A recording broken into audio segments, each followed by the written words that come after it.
তৃণমূল শিক্ষক নেতার বাড়িতে আয়কর হানা। তুফানগঞ্জে জয়দেব আচার্যর বাড়িতে এবার আইটি হানা।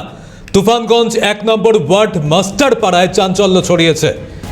তৃণমূল শিক্ষক নেতার বাড়িতে আয়কর হানা। তুফানগঞ্জে জয়দেব আচার্যর বাড়ি, তার বাড়িতেই আয়কর হানা বলে জানা যাচ্ছে।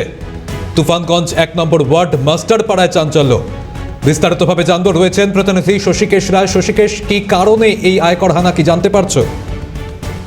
হ্যাঁ দেখো, জানিয়ে রাখবো তোমাকে যে এই মুহূর্তে কিন্তু গোটা বিষয়টি পরিষ্কার নয়। তবে ইতিমধ্যে গতকালকে সন্ধ্যায় এই যে আয়কর দপ্তরের টিম, তারা কিন্তু এই যে জয়দেব আচার্যের বাড়িতে আসে, আর তারপরে গোটা রাতভর কিন্তু তার বাড়িতে তদন্ত করা হয়। আজকে কিছুক্ষণ আগে কিন্তু যে আয়কর দপ্তরের টিম, সেটা কিন্তু বেরিয়ে গেল। তবে তারা কিন্তু কোনো রকম প্রতিক্রিয়া দিতে চায়নি এই ঘটনা নিয়ে।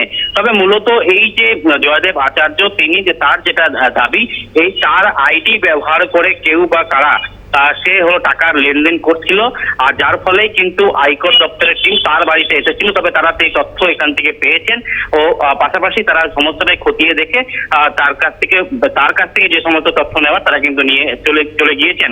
তবে এই ঘটনায় রীতিমতো কিন্তু একটা চাঞ্চল্যকর পরিস্থিতি তৈরি হয়েছে যে কেনই বা এই যে আয়কর দপ্তরের টিম তার বাড়িতে এলো, পাশাপাশি কে বা কারা কেনই বা এই জয়দেব আচার্যর আইডি হ্যাক করে এই ঘটনা ঘটালো, সব মিলিয়ে একটা রহস্য কিন্তু দাঁড়া বেঁধেছে। তবে এই ঘটনায় রীতিমতো গোটা এলাকা জুড়ে কিন্তু একটা চাঞ্চল্যকর পরিস্থিতি তৈরি হয়েছে।